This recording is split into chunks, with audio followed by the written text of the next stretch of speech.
Here we are, first Kokomo Friday of the year. Will the top breakouts from last season do it again in 2025? Find out next. Alcantara, Soroka, you look so good in polka. Peralta, Manoa, bounce back for Arendola, Giolito, Castillo, Yoshida, Mosu,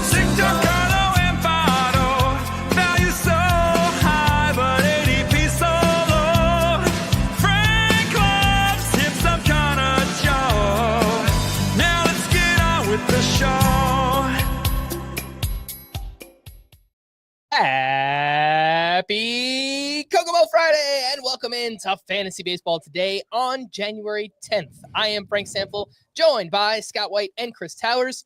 First Kokomo Friday of the year. Love it. Today on the show, will the top breakouts from last season repeat it in 2025? We will fire up the Rapido meter. So we will the classic Rapido meter. Yeah, the classic. Yeah, you know. Do it every Keep coming year. Back to that one. Yeah. You can't go to the Rapido-meter well too many times, I always say. You never can. Chris, I've got to say I was depending on you to join me in wearing a Hawaiian shirt, our first Kokomo Friday of the year. I can change. You let me down. Actually, they might have gotten put. You know what? I'll check right now. But before I do, does anyone else, when he says Happy Kokomo Friday, does anyone else think he's going to say, have you met Ted? Have you met Ted? You guys remember that bit from How I Met Your Mother? That's every time you do it. That's where I think you're going with it. I'm just going to do it one time and see if you see how you react. When Good. Have you met Chris? Save it until like June. Yeah. Do what I don't know. Everyone's going to be so confused. They're going to have no idea what I'm talking about. But if you know, you know. Will these breakouts repeat? So, the Rapido meter, 1 to 10, 10 being you absolutely think that this player can repeat what they did last season or get even better. 1, no way. They're not coming anywhere close to what they did last season. So just to kind of calibrate that up at the top. And we've talked so much about Garrett Crochet and Brent Rooker. They very clearly were two of the biggest breakouts from last season. But I did not include them on this list because, again, we'll have more opportunities to talk about them as the offseason goes on. I love that Chris could have like shut off his camera while he was changing, but he just left it on. Yeah, I think he hit the wrong button and now he's muted and he's trying to talk. I wasn't changing. So I'm just throwing the shirt on tie. I think it's a good look, It's still cold, but it's Kokomo Friday when it's 15 degrees outside. So I got to keep a sweater underneath, That's true. Well, I was going to say, like, we're having one of those 2 short stints in the winter where it's actually kind of chilly in South Florida. I'm extremely upset about this because I'm going down there next week and we're renting a house with a pool for my mom's birthday. Oh, it's going to be like, it's going to be like 59 degrees when I'm there. Okay.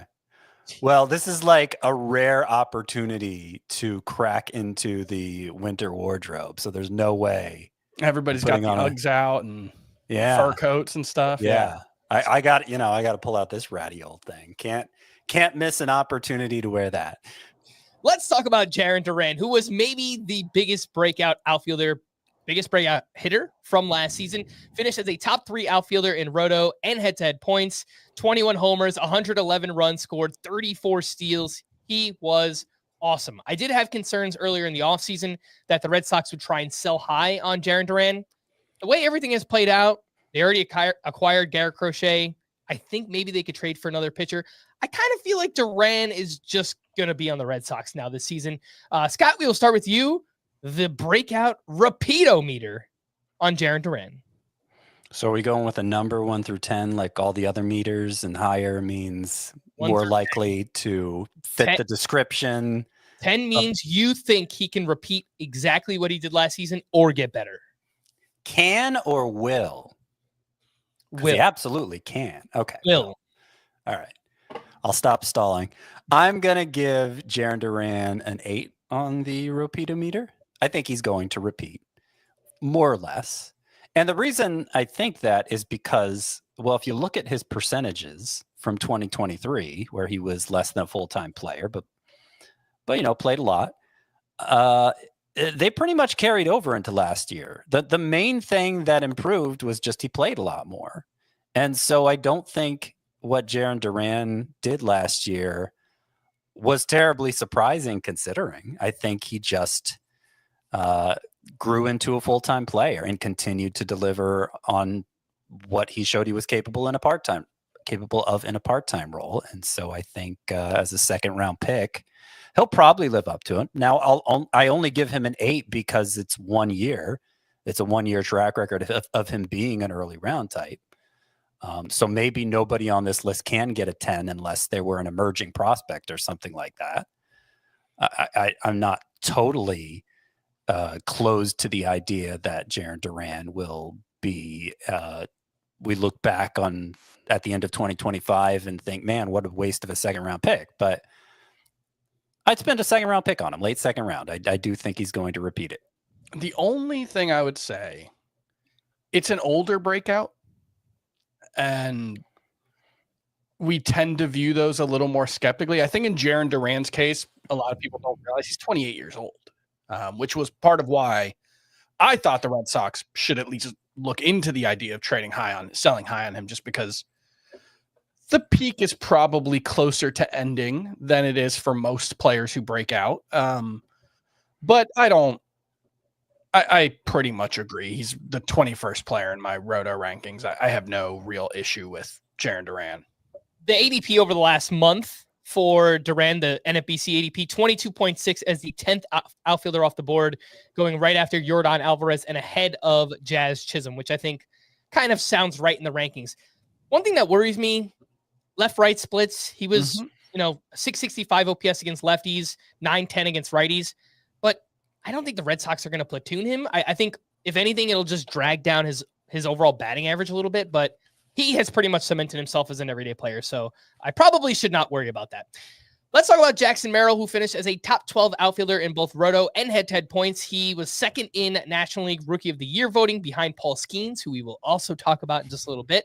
But Merrill hit 292, 24 home runs, 90 RBI, 16 steals, did all of that as a 21-year-old. And from June on, he was even better than that. It was a 900 OPS from June on. So, Chris, 1 through 10 on the breakout repeat-o-meter, Jackson Merrill. I'll say a 7. I'm struggling with this one because Jackson Merrill is the blue chip prospect. He is, as you said, he was 21 as a rookie. He might have been 20 when he debuted, right? Yeah, he was 20. Those are good reasons to believe that Jackson Merrill is just ascending and will get better. Progress isn't always linear. There are both a lot of things to be really optimistic about in his underlying data. 372 expected WOBA for Jackson Merrill last season actually outpaced what he did over the course of the full season, which was a 352. So that's a reason to buy in. But that's 94th percentile, by the way, that ex-WOBA. But his home park, for a guy who doesn't hit a ton of pulled fly balls, will likely hold him back. He hits a ton of his batted balls up the middle, which is great for batting average, makes him a good overall hitter, might make him someone who underperforms a little bit moving forward in the way that Juan Soto did when he was with San Diego. It's just a tough park. He's a young lefty with not great plate discipline. He doesn't strike out very much. There's some Bobby Witt there where the swing decisions aren't great, but he makes so much contact and so much good contact that it doesn't really matter. But maybe for a lefty who did struggle against lefties last season, 646 OPS, I can see some flaws coming up that we don't necessarily see right now, but I still almost entirely believe in Jackson Merrill. Yeah, I wanted to give him a higher grade than Duran, actually, because he is the very young, high-end prospect living up to and perhaps even exceeding expectations right away. And he might be the next Bobby Witt, frankly. It as good as his numbers were as a rookie, the expected numbers were even better. You mentioned the ex-WOBA, just to throw a couple others that maybe people are a little more familiar with. His expected batting average was 303. It's really hard to find any player with an expected batting average over 300. And Jackson Merrill's expected slug was 534. So he, in a way that goes even beyond Jackson Merrill. I think that goes even beyond the other Jackson Chourio. Jackson Merrill proved his hitting chops. Hopefully I took the right pauses there so you could follow that sentence I was just saying. And he's 81st percentile sprint speed. He only had 16 steals last year, but like that is a number that could go up. I'm a little surprised by the gap between Jackson Chourio and Jackson Merrill in NFBC ADP because I have them back to back, and I kind of want to put Merrill ahead. I trust Merrill more to follow up, I think, than Chourio. I do have Chourio one spot ahead of Merrill because I think it's a little clearer he's a base stealer, but if Merrill outstole Chourio this year, it wouldn't be a huge shock. So the ADP over the past month for both guys, Jackson Chourio at 16.8 as the 8th outfielder off the board, Jackson Merrill at pick 28 as the 12th outfielder off the board. So about, like 11 picks of difference there, almost a full round between Jackson Chourio. So lots of excitement for Chourio, and obviously a good amount for Merrill too, but just not up to that same level of excitement. Yeah, it feels unfair to Jarren Duran, but I kind of want to, be a little bit higher on Jackson Merrill as well for all the reasons that you guys mentioned. I do wonder if just like, because I just defaulted to Chourio ahead of Merrill, and how much of that is just he was the better prospect. He was the better prospect, but like it was. The gap between, I think Chourio was like the consensus number 3 prospect last year, and Merrill was like more like 11 to 15. Yeah, still an elite prospect. That's a bigger gap than 15 to 20 or 15 to 25. Like sure. It's a tier, I guess, but that's all also very well educated guesses. Like that's like these were 2 guys who had never played above AA. Yeah. So also, the fact that one was slightly ahead of one of the other in the rankings, it probably shouldn't mean all that much. I do think it just comes down to the Jackson Chourio could steal 45 bases. I don't think Jackson Merrill can. Also, I think Merrill actually outperformed Chourio this past year, right? Even though Chourio had the steals advantage. I think it was only a 6 steal edge, so that wouldn't be terribly surprising. In CBS, the counting stats were better. In CBS Roto ranking, Merrill finished 26th overall, and Chourio was 32nd. So it's pretty close. But yeah, I like both guys. But if you're telling me you're getting Merrill around later, and it might not be fair to Jarren Duran. Something inside of me is just saying, don't buy Jarren Duran in the second round. But yes, buy Jackson Merrill in the third round. I don't know why, but it's difficult to resist the hype factor there with Chourio and Merrill when Duran feels kind of one-hit wonder-ish. Again, I don't think he is a one-hit wonder, but kind of one-hit wonder-ish. The old breakout. He just kind of feels like, it kind of feels like you're playing with fire with him. When Chourio and Merrill, it's like, oh, these guys are going to be studs for years to come, and so you kind of have to make yourself draft Duran ahead of them. At least I do. All right, before we hit our first break, just a reminder that FBT is a finalist for the Best Baseball Podcast in the Sports Podcast Awards, and the winner will be determined by a fan vote. So we need your help. Scan the QR code if you're watching on YouTube, or click on the link in the episode description. You click the thumbs up once you get to that webpage. The thumbs up next to FBT, you punch in your info. Takes about a minute, and it's easy as that. Help us bring home the hardware. Voting ends on Monday, January 13th, so get those votes in this weekend if you can. We really do appreciate it. Let's take our first break. When we return, more breakouts. Can they repeat? We'll do that right after this.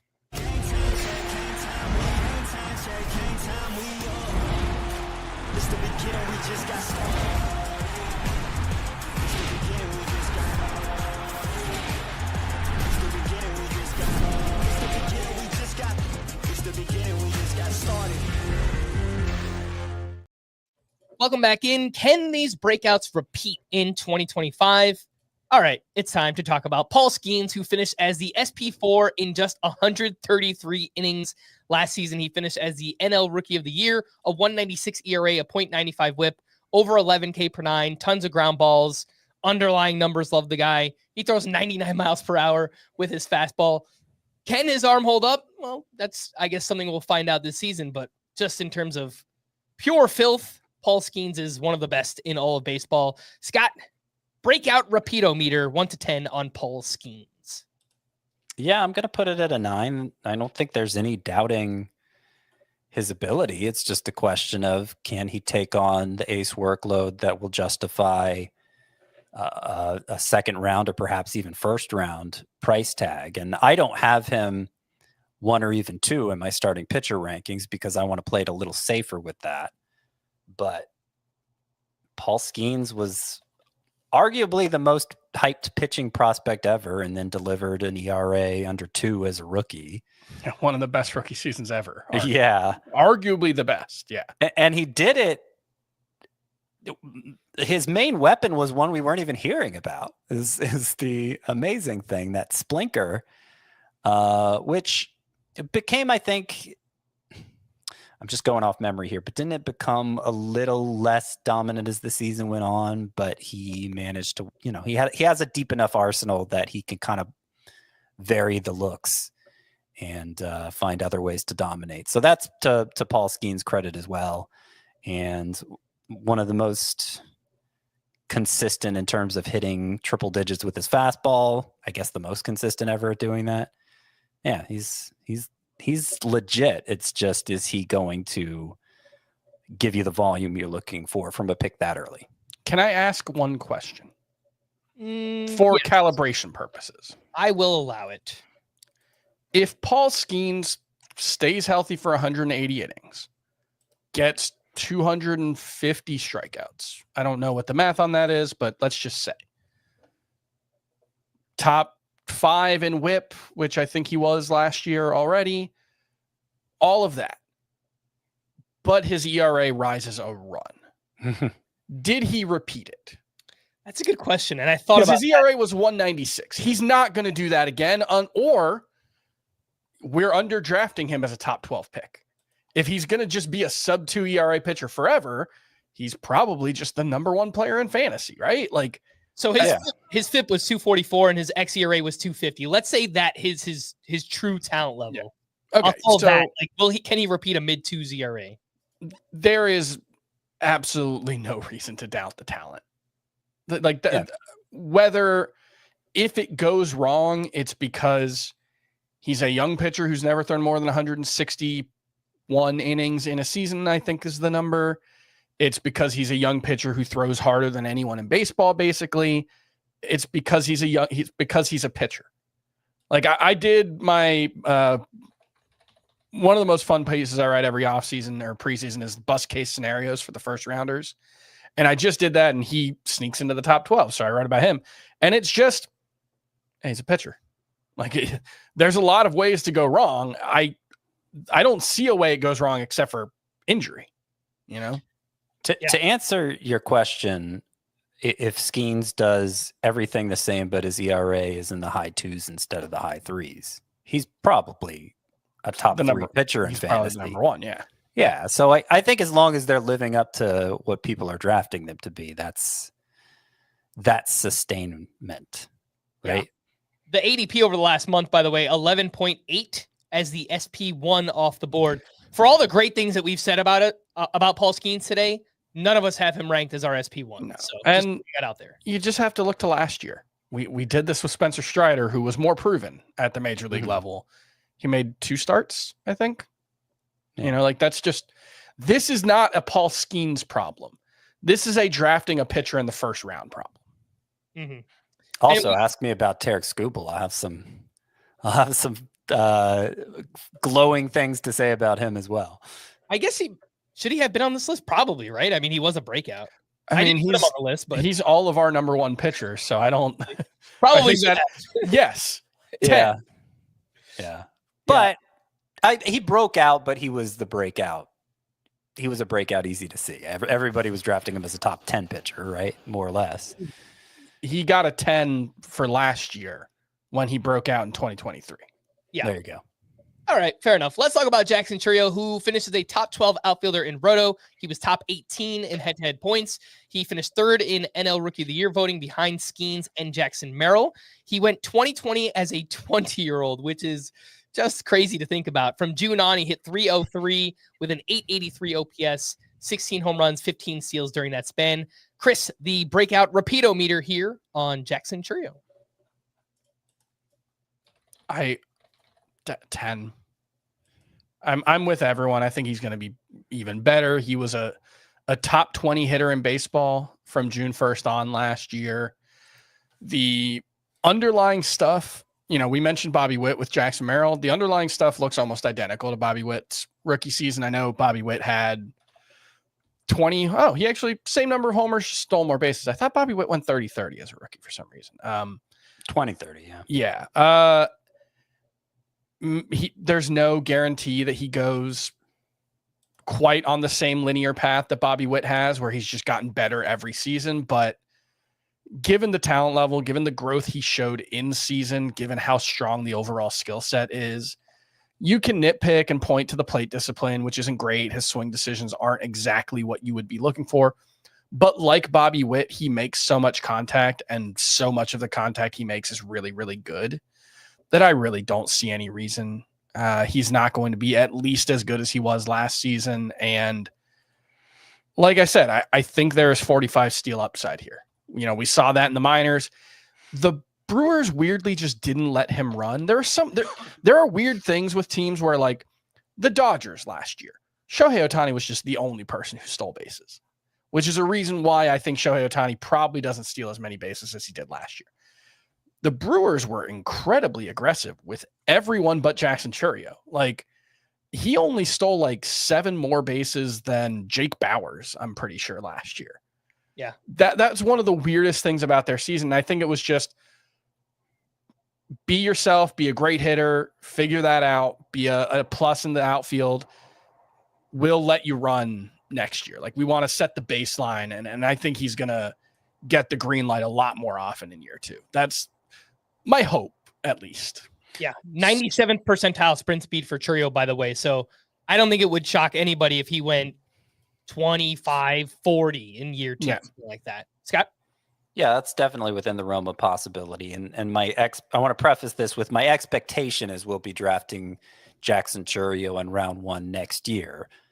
But since Chris gave him a 10 on the rapido-meter, and maybe I'll say 9, maybe I'll I just said him. And I just said a minute ago that I trust Jackson Merrill more. I should probably explain why Chourio would be more like an 8 for me. And that's, I guess the easiest way to sum it up is there's a lot more red on Jackson Merrill's StatCast page than on Chourio's. In fact, there's not much red at all on Chourio's StatCast page when you get, if you look outside of speed and defense, if you look at just the hitting metrics, it's mid-tier exit velocities, basically mid-tier to bottom third of the league in plate discipline, and the expected stats a lot lower for Chourio than Merrill, but I'm not worried about that. I'm just saying if there was something to worry about, what am I saying? I'm just saying that normally for the high-end prospect who's getting tons of hype, like those raw athletic readings really stand out in a way they don't for Chourio. But he started hitting the ball harder as the year went on. The production went right along with it. He did it all as a 20-year-old. I think he has a very bright future. Again, I think he's going to be a first rounder next year. But I'm just kind of, again, creating that contrast between Chourio and Merrill. Mm-hmm. And you got to pay a big price tag to get Chourio, as I mentioned. 16.8 is the ADP over the last month. The 8th outfielder off the board, ahead of Yordan Alvarez. Can either of you get behind that? Man, I think Yordan Alvarez is just among like elite players. I think he's just the most undervalued player in fantasy right now. I get that the counting stats weren't there, and I know we're not talking about this conversation specifically, but I I think steals are being overvalued in the early rounds. Yeah. Maybe it's better to say that guys who do not steal are being undervalued in the early rounds, with probably the exception of Juan Soto. Well, I think he's being undervalued a bit too. He's going what, 8th overall? I have 7th or 8th. Yeah, and I've been saying some degree of that for like 3 or 4 years now, but I think with each passing year it gets more true. And the market has not adjusted. Yeah, to the increase in stolen bases. And I understand the argument, well, okay, players are stealing more bases, so that means you need more steals, so you still need to prioritize them. Mm-hmm. And that's true to a degree, but it's not just that there are more steals out there. It's that there are a lot more players capable of helping in steals. And in a way that doesn't require you to sacrifice nearly as much in the other categories when you draft them. So to get, you don't have to feel like at the start of a roto draft, you have to draft all the base stealers till they're gone. That you shouldn't approach it. That was kind of a miserable way to play fantasy anyway. And you should welcome the departure from it. And yeah, I would not consider taking Chourio over Alvarez. I think it's just that old feeling of, oh, steals are scarce, I better take them while they're there. Yeah, that needs to go away. Yeah, I've got Jordan and Jarren Duran ahead of Jackson Chourio. I assume ADP does not, right? That is correct. And I think the inverse of this conversation is it's harder to find true sluggers, power hitters that don't kill your batting average. And Jordan Alvarez is one of those, right? I mean, he can hit 300 with 35 plus home runs. And the way I've put it is when you actually draft, I find every point in a roto draft that I've done, and I've done 2 so far, so or 3 so far, so it's not a huge sample size, but I have found every draft I've done at every point in the draft, it is easier to find stolen bases than it is power and run production. Agree. I've noticed the same thing. Way easier. There are so many times when the top 5 guys on my list are guys who could steal 25 or 30 bases. That's never been the case in my time doing this, but we have to adjust to that. And I think the 4 category superstars make for an easier draft. Yeah. If you don't want Eugenio Suarez or Max Muncy in the middle rounds of your draft, then you might want to grab a Jordan Alvarez or a Vlad Guerrero Jr. early on, someone like that. Let's move on to Mason Miller, who was one of the best relief pitchers in baseball last season. He had 28 saves, a 2.49 ERA, a .88 whip, over 14 K per 9. He averaged 101 miles per hour on the fastball. And it looks like the Athletics should be better. Whether or not they actually want to be better or they're trying to be better, I think they have to spend money because of they're being forced to be better. So-called grievance that was going to come up. But they brought in Luis Severino. They traded for Jeffrey Springs. We're getting hopefully a full season from Lawrence Butler. So I think they should be better on paper. Chris, the breakout rapido meter on Mason Miller. I think it's exactly the same as Paul Skenes. The only concern I have is whether he stays healthy. And it's a big concern, right? Like this guy has, last year is the only time in Mason Miller's career where he has stayed healthy. But I think he is to relievers what Paul Skenes is to starters. I think he is, like, in terms of talent and ability right now, I think he's just about the 1-1. And so there are concerns that he doesn't play on a 90-win team or even an 80-win team, maybe not even a 75-win team. I get that. As long as he's upright and healthy, I think Mason Miller's as good as anyone. So I will say a 9. Scott, I know you had some concerns earlier in the offseason that the A's were just going to be this awful team, and they still are probably going to be bad, but they've gotten better since we've had those conversations. I think it looks like a 75-win team. They won 69 last year. 70, yeah, I would say 70. I would say 70 is probably a fair projection. Scott? I think there's a good chance Mason Miller will be who he was last year, but he was a guy who got 28 saves last year, even though he was the closer from opening day on. He did have an IL stint, but it was like a minimal stay for a fractured left finger. He threw a normal number of innings for a closer. He only got 28 saves. So it's relief pitcher is weird in many ways, but one of the ways that it's weirdest is that it's less about how good the pitcher is, how good the player is, than what kind of opportunities he gets. And I think, as you know, the 8th reliever off the board, the 8th closer off the board, fine. If Mason Miller gets between 25 and 30 saves, I can live with that. But he's going, what is he, like the fifth reliever off the board? RP5. He's going ahead of Ryan Helsley right now. And Ryan Helsley nearly doubled him in saves last year. It doesn't mean it's going to happen again. You know, saves are difficult to predict from year to year, but I think if you're trying to predict saves from year to year, one of the best metrics for that is how good is the team he's playing on. And are we sure the Cardinals are a better team than the Athletics right now? We're not sure. I'm not sure. Kind of. I think I'd take the Athletics. And I'm not going to go that far because their pitching staff is bad, and they're going to play in a park where they give up a lot of the Cardinals pitching staff's pretty bad right now. But I will also pitching staff is not playoff caliber, but it has a lot of proven mid-tier guys in it. I will point out Mason Miller saved 21 fewer games than Ryan Helsley last year on a team that won 14 fewer games. Mm-hmm. Yeah. Ryan Helsley just had that math is hard to make. Yeah. He had a very high percentage of saves versus his team's wins, which I understand what you're saying. You know, there is a degree of like team, what's the word I'm looking for? Team construction, how it impacts. Like if you're a team that plays low scoring games, you're going to get more save chances. Now, can we predict that with great precision here in early January or even in March, how that's going to play out? Probably not, but I don't know. I just worry about the save total for Mason Miller, particularly with the durability concerns on top of it. The A's were involved in a weird number of blowouts last year. Remember that stretch where they had like 3 15-run wins?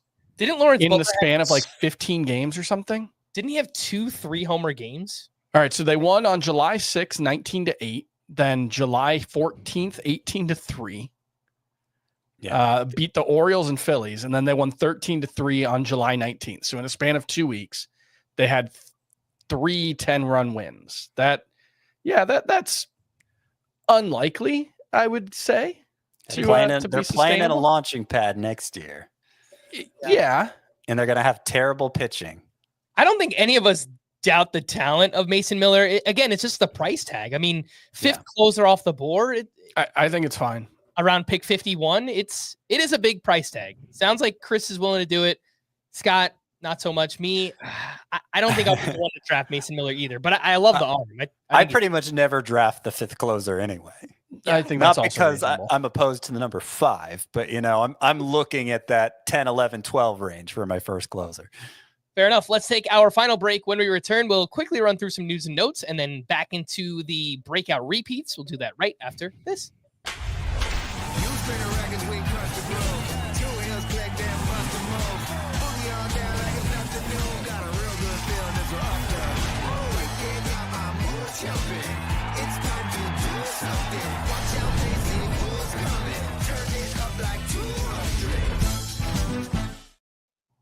Welcome back in. News and notes. The Nationals signed Amed Rosario to a 1-year, $2 million deal. It feels like Rosario has been around forever. He's still only 29 years old, which is kind of crazy to think about. Last season, he hit 280, 3 home runs, 13 steals in 103 games. And according to an article on MLB.com, they said Rosario could either start at third base or just be a super utility player for the Nationals. The hope here is that he is not a short side platoon player for Luis Garcia. Please just do not do that, Nationals. Of all the things possible, do not do that. What do you guys think? Yeah, hopefully not. They don't really have a great option at third base. Jose Tena, they have Brady House coming, but yeah. Right. Brady House is coming off a bad year. He's kind of had an on again, off again situation as a prospect. So I don't know that it'll ever amount to anything, frankly, but I certainly don't think they're ready to turn that job over to him right now. So Yeah, they have options there. None of them particularly enticing. I would be surprised if Amed Rosario, a couple years after since we've seen him be a full-time player, if this is what allows him to be a full-time player again. I just think he's basically a non-entity in fantasy at this point. Yeah, and the contract too, 1 year, $2 million. That's not really a contract that he has to play every day or he has to be a starter. So for now, I just think it's NL only leagues for Amed Rosario, maybe a depth piece in some of those deeper draft and hold leagues. The White Sox signed Martin Perez to a 1 year, $3.5 million deal. He's turning 34 in April. And he had that outlier 2022 where he was great. But outside of that, he routinely posts ERAs in the mid fours. He did perform better when he got traded to the Padres last season, but a lot of that seems like smoke and mirrors. Chris, don't really think there's much here with Martin Perez, right? No, let's move on. Yeah. The updated White Sox rotation, by the way, Martin Perez, Jonathan Cannon, Davis Martin, Sean Burke, Bryce Wilson, Drew Thorpe. Stream your hitters against the White Sox is what I'm saying. So I was about to say, it might be better than the A's rotation, though. No, A's have legitimate major league talent. God is such an A's hater. My God, I don't like Martin Perez. Whatever he's the fifth starter of fifth starters. But would any of these guys start on any other team in baseball? I guess Drew Thorpe because he's young, but he was a disaster last year.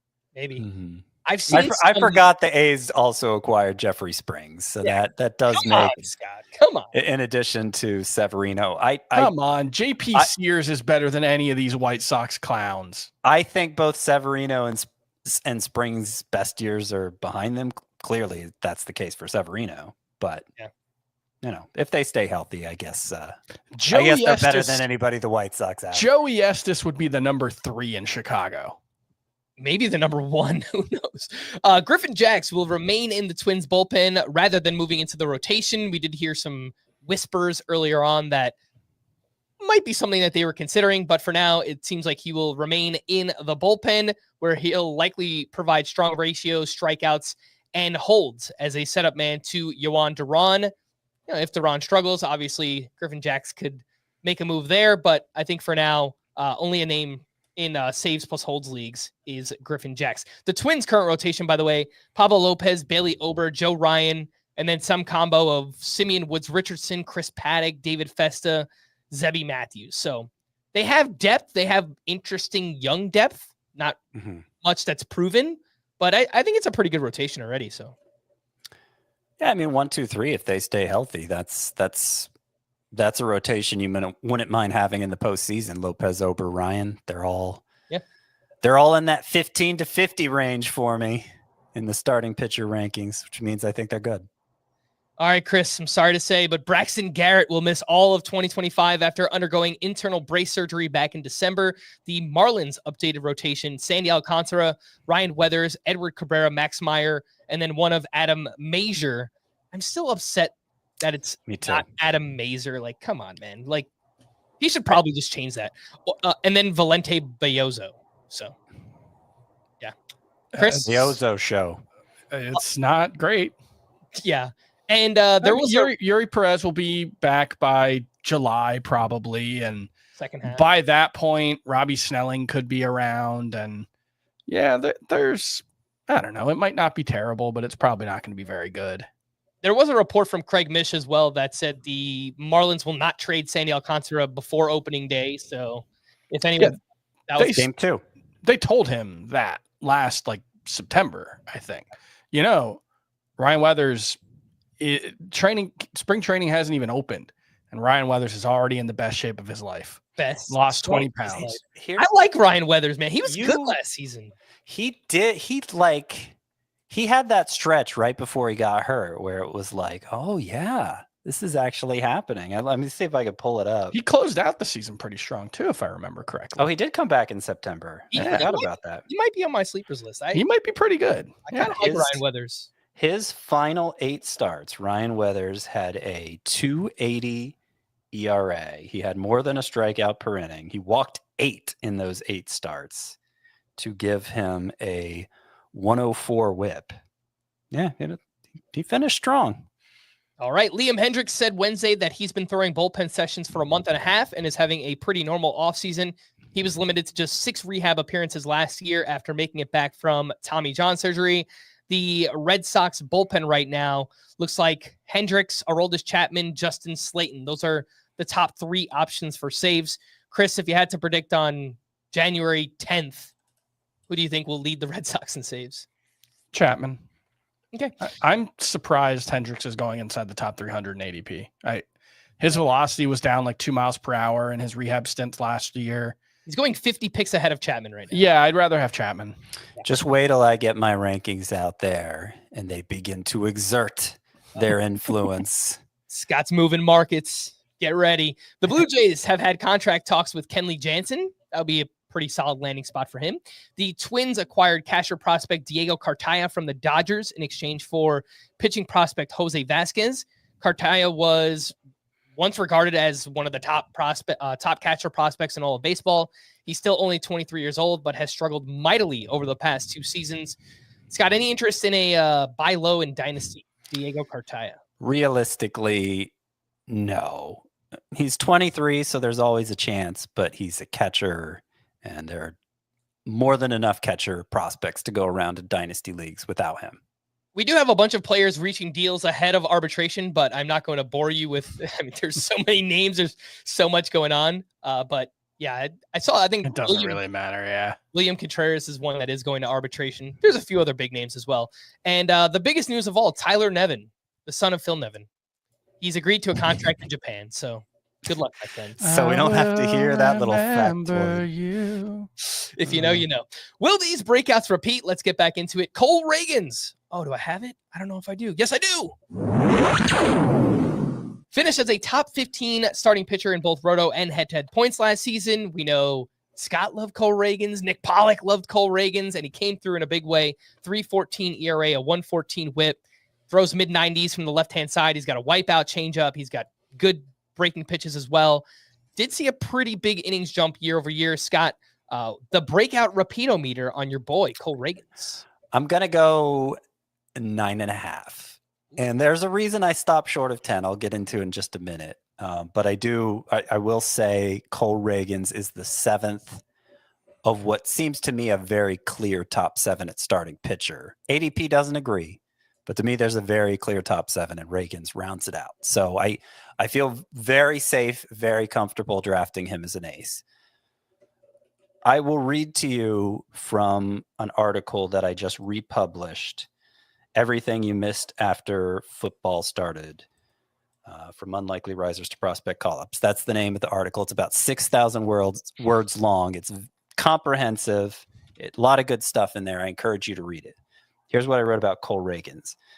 Maybe I'm nitpicking seeing as the guy broke out as completely as I could have hoped for, but Cole Ragans saw a notable dip in velocity in late June, roughly the halfway point, that continued for the rest of the season. His numbers in those 15 starts, a 3.26 ERA, 1.13 whip, 10.5 K per 9, were nothing to sneeze at. So again, it could mean nothing, but losing velocity is rarely a good sign, particularly when a velocity boost in 2023 is what put Ragans on the map in the first place. So it was a weird thing that happened. It didn't affect his performance, but that's in the back of my ever so slightly. And that's why I say 9.5. And he does have a history of arm injuries. I believe Nick Pollack called it 1.5 Tommy John surgery. It was there was something went wrong with one of his Tommy Johns and they had to redo it, right? There's something, some kind of reconstruction. It wasn't a full Tommy John. It was some kind of, they had to clean something up in there. But nonetheless, he does have an injury history like most pitchers do at this point. But if you just look at him from a pure skills perspective, Cole Ragans was a beast last season, as was Michael King, who finished as a top 20 starting pitcher in fantasy.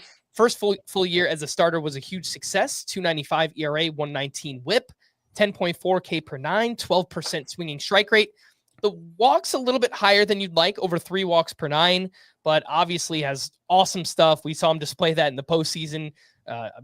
Just a crazy start that he had there. Chris, what do you think here? The breakout repeatometer on Michael King. I feel like we got to do a number below 5 at some point, but it's not going to be from me on Michael King. I've got him as SP 13. So I'm going to say an 8. And really, I think the pitchability that he showed, the way he turned his season around after April was incredibly impressive. Like I was done after April. I thought Michael King was just droppable in every league. It was one of my biggest misses of the year. And I think that speaks volumes to the talent. It speaks volumes to the pitchability, which I think is a slightly different thing than talent. It's just like, this is a guy who fractured his elbow while pitching. So there's fairly big injury risk here, despite the fact that he made it through all of last season, but I don't really doubt the talent. The ADP over the past month is 66.3 as the SP 15. I believe both of you either have him right around there in your pitcher rankings or slightly above. Yeah. Let's just say you waited until round 6. Would you be okay with Michael King as your SP1? You started 5 hitters in a row? Sure. Yeah, I'd be fine with that. He is number 14 for me, which makes him the last prior to the 15 to 50 group that I can't distinguish between, which means I can distinguish between King and and the good glob. No, it's funny, Chris, you mentioned you were done with him last April. And remember, last April, Michael King, he was walking everybody, he was serving up tons of home runs. And I was going through the articles I wrote over the past year, because it's like award nomination season and nominate yourself for writing awards. And I saw one of my early articles. I had the same thing. I had "It's okay to drop this guy" list, and King was on it. It's like, okay, I guess I'm not submitting that one. Yeah, but he did turn things around and obviously had that amazing season in Michael King. I think we'll have some lower numbers coming up. Let's see. Brenton Doyle is next up. Top 10 outfielder in Roto, top 20 in head-to-head points. He was one of 10 players to go 20-30. 23 home runs, 30 steals. He's 26 years old, took a huge step forward, lowered the strikeout rate, and he is an elite defender, so he's going to play every day. It's got the breakout rapido meter on Brenton Doyle. Okay. Can do a lower number for this one. It's still going to be above 5. It's going to be a 6. It's going to be a 6. I almost did the same thing. All right, 6. Tell us why, Scott. Well, he's on my bust list for this upcoming, this first round of sleepers, breakouts, and busts. Spoiler alert. I feel like you should have him lower than 6. Yeah. Well, take a stand, Scott. But it's rare to find a player that I'm so confident will bust that I think it's a better than 50% chance, Fair. Yeah. Okay. So Doyle, it's really just so many different ways it could go wrong for him. I feel like it's a tightrope walk for him to get to the numbers he got to last year, given that he's miserable on the road, as many Rockies hitters are. But that means he has to be a total world beater at home. Very little margin for error there. He got his strikeout rate as a rookie, remember, was 35%, totally untenable. And by the way, you look at his minor league track record, it was closer to that down there than not. So last year, where he got it down to 25.4%, huge improvement. Also an aberration for his entire major league career. And I did some looking around, changes he made to maybe to get that strikeout rate down, see how sustainable it was. And yeah, he made some changes to the swing, made an effort to be shorter to the ball. But we've seen players have these big strikeout gains, hitters have these big strikeout gains in 1 year and then totally give it all back the next year. That's not an uncommon thing. And particularly how consistent Doyle's strikeout rate was, how consistently high it was before last year. It wouldn't be that surprising if it happened to him. So if he goes back to striking out like he did as a rookie, he's barely batting over 200. Yeah, he's probably playing a lot, but do you really want him in your fantasy lineup? That might not be a good thing. Particularly when the Rockies are on the road. And by the way, on the road, I said he was terrible there. I think it was a low 600 OPS. Yeah, I mean, it was like even now, it's you can't even be totally sure you want him starting when he's on the road. You might those weeks where the Rockies are entirely on the road. Would you really want to start Doyle? So, any one thing goes wrong for him, I feel like he doesn't live up to the ADP. Fair enough, Chris.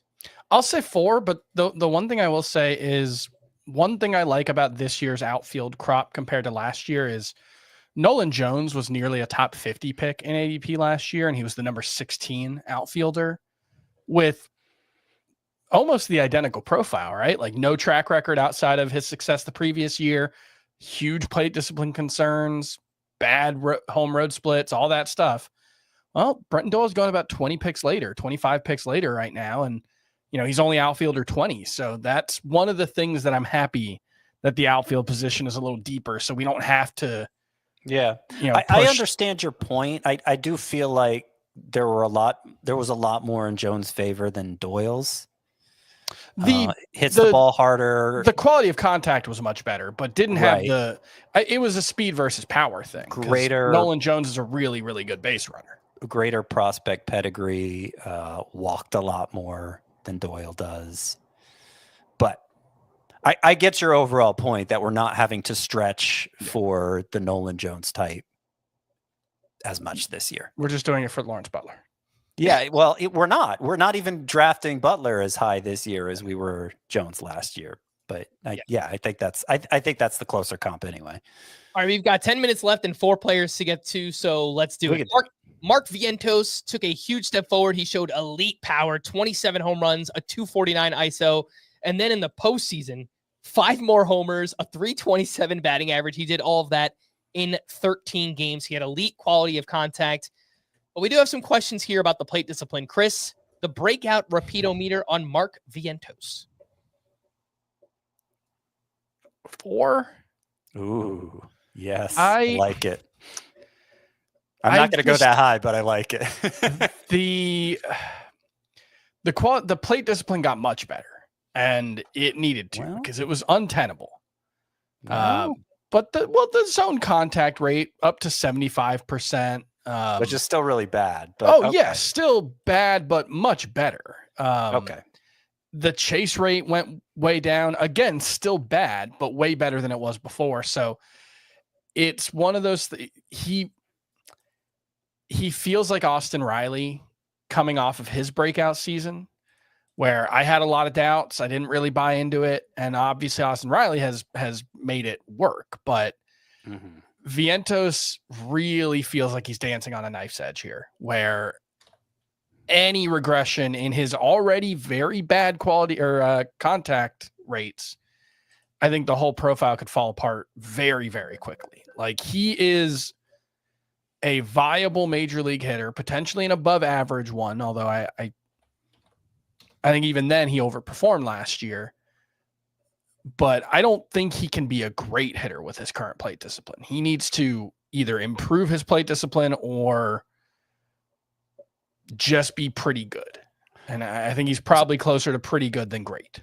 So Vientos is the other one from my bust list here. Again, spoiler alert. So I'm going to go 5 on him, even lower than I had Doyle, but a little higher than Chris had him. And when you're talking about the plate discipline getting better, I was thinking specifically strikeout rate. He had a 22% rate through June 30th, which is kind of what got him in the Mets lineup. But from that point forward, basically the second half of the season and the majority of at bats, he gave it all back. He had a 33% strikeout rate. It's hard to hit even 220 when you're striking out that much, unless you have transcendent O'Neill Cruz, Ellie De La Cruz type of power. Mark Vientos' quality of contact is good. It's not quite as good as them. It didn't really ruin his performance, but he also had a 333 BABIP with a 256 batting average during that time where he was striking out 33% of the time. A very high BABIP for a guy whose swing isn't line drive oriented. And I just wonder if he's going to be a glorified version of Patrick Wisdom or like Eugenio Suarez during those years where Eugenio Suarez wasn't very good, because that's what the strikeout rate raw power combination adds up to usually. And given that the Mets still have Brett Beatty, they still have Ronnie Mauricio that they could fall back on. Yeah, I could see things going wrong for Vientos. And for a guy who's as geared towards power as Vientos is, his swing is not at all optimized for like pull side power, which is not necessarily a bad thing if you hit it hard enough, but it does. I think it's another way in which the margin for error here is fairly slim. I hear you, Chris, but a 14% barrel rate. Yeah. It's pretty elite. So I mean, despite him not pulling the ball, he still does when he gets it in the air. He hits it a long way. So if he's as good as he was last year, he might lead the NL in RBI, right? Like hitting behind Francisco Lindor and Juan Soto, like that. Again, it's not hard to see an Austin Riley-esque outcome here. It's just I wish I was brave enough to rank him lower than I do. I have him number 8 at third base, 95th overall. I can't really justify putting Junior Caminero ahead of him when Mark Vientos already had that season, but I don't really want to draft Mark Vientos. Well, he is going one spot ahead of Jordan Westburg, who is next up on the list. Another one who's kind of just entering his prime. He'll be 26 years old on opening day. He hit 264 with 18 home runs, 6 steals, and a 792 OPS. He did miss some time with a fractured hand, but he hits the ball hard. Jordan Westburg does. The expected stats were great. He has prospect pedigree. And if you look at Camden Yards, they're pulling in that left field wall. So hopefully that could help Jordan Westburg with the power. You could tell by the way I'm framing this, I like Jordan Westburg a lot this season. So maybe it's not fair, but that's kind of just how I'm framing it. Scott, what do you think about the breakout repeat-o-meter on Jordan Westburg? I'm gonna go 10 here. Oh, and I'm kind of grading on a curve because I feel like he's going so much later than he should be. I kind of feel that way about every second baseman, but Jordan Westburg is near the top of that list. I had him like 65 in my initial rankings, and he's going 93. barely inside the top 100. And I don't really understand it given the scarcity at second base, given how if you project out his numbers, he ends last year with close to 30 homers and like double-digit steals and a great lineup. You look at his StatCast page, high quality of contact, and the coup de grace is, as you said, Frank, they're moving in the left field fence. He's a right-handed power hitter who had to deal with that left field fence in Camden Yards last year. That could be a total game changer. Not that I think he needed a game changer. So I'm very optimistic about Westburg next year. I'll also point out one thing you guys didn't mention, which is he stole 15 bases in 161 games at AAA, which is not like a huge number. It's better than what he did last year. 91st percentile in sprint speed. And this is something we saw with Gunnar Henderson from year 1 to year 2, where we this time last offseason, we were like, well, Jordan Westburg or Gunnar Henderson, one way he can get even better is just putting his natural athleticism into play more. And that's what he did last year. So I think there is room for Jordan Westburg to be a more prolific base stealer and potentially, push 30 homers, 15 steals. Yeah. I do think it's worth pointing out with Baltimore moving the fences in, they're not moving them in as much as they were back when Camden Yards was one of the best parks in baseball for hitters. They're turning the dial and trying to get the right balance between hitting and pitching. But even if it's a happy medium, Chris, right? No, it's halfway between where it was back in the day and where it was last season. I think they're moving it in like 18 feet across most of left field and lowering the fences. Which right? it was like they moved it back 30. 30. So, but I was underwhelmed at first when I saw the stats of how much they're moving it in. But then I saw the diagrams, and it's just such a long stretch of the fence that's being moved in that, okay, maybe it's still deep in this part of left field, but it's kind of shallow in this part of left field. And I think it's gonna play pretty fairly. Well, I enjoy the enthusiasm for Jordan Westburg. It looks like we're all three of us are going to be fighting for him in drafts this year. All right, we have 2 pitchers left. I'll give one of them to each of you. And Chris, you're up first. Hunter Brown. Looks like his season was just headed down the toilet last year. First 8 starts, 7.71 ERA, 193 WHIP, and then a light bulb went off. Final 22 starts, 2.31 ERA, 109 WHIP. He is currently being drafted as the 33rd starting pitcher off the board, around pick 110. What do you think the breakout repeatometer is on Hunter Brown? Let me see where I ended up with Brown in my rankings, because I can't say I'm like overly excited about the prospect of drafting him, but I have him higher than his ADP. So I guess I have to go with, he's SP 28 and 94th overall. So I guess I'll say a 6. I like him. I can't shake, and maybe this is unfair, I have a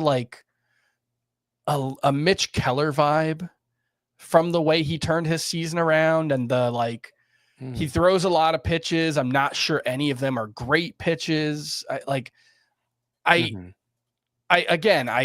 but don't love Hunter Brown. I wish he had one amazing swing and miss pitch, which I feel like is where the Mitch Keller vibes come from as well. But I mostly believe in what he did and what the Astros can do. So I'm okay with him. I'm okay with the price. I don't necessarily think he's a superstar, but I think he's a rock solid SP3.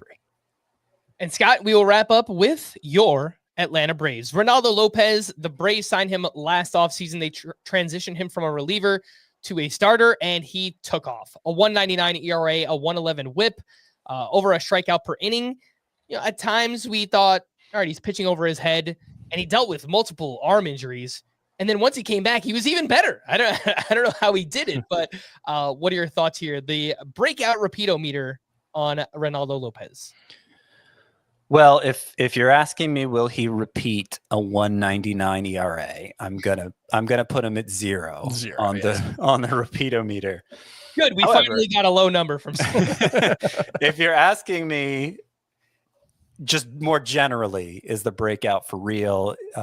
Could he pitch to his expected stats, like a 2.92 FIP, I believe it was, and the other ERA estimators were a little above 3. Let's say, could he pitch to a low 3 ERA? Yeah, I like his chances of doing that. I'd still probably go like 6.5, but I think I think he's legitimately a fantasy asset, and that return from those injuries in the second half kind of clinched that for me. Because remember, prior to that, he was succeeding with pretty middling strikeout rates, and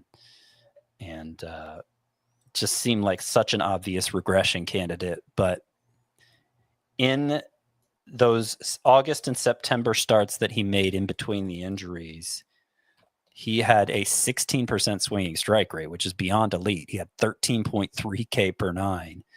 He suddenly started missing bats like crazy.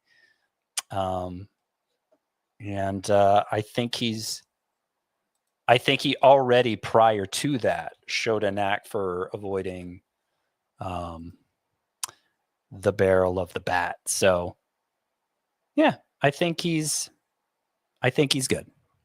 I have him around 50th, and I think I'll be drafting a lot of him. The ADP over the last month is 160 as the SP45. Does that sound kosher for Reynaldo Lopez? Oh, I'm surprised he's SP45, because it seems like when the drafts I've done, when we arrive at the point where he's at in my rankings, he's pretty much always there, and I have him a little lower than 45. So I don't know. Yeah, I that's more or less right, though. All right, we're going to wrap there. For Scott and Chris, I am Frank. Thanks as always for tuning in to Fantasy Baseball today. Please make sure to follow and leave a 5-star rating on Apple or Spotify, and we will be back again next week. Bye-bye.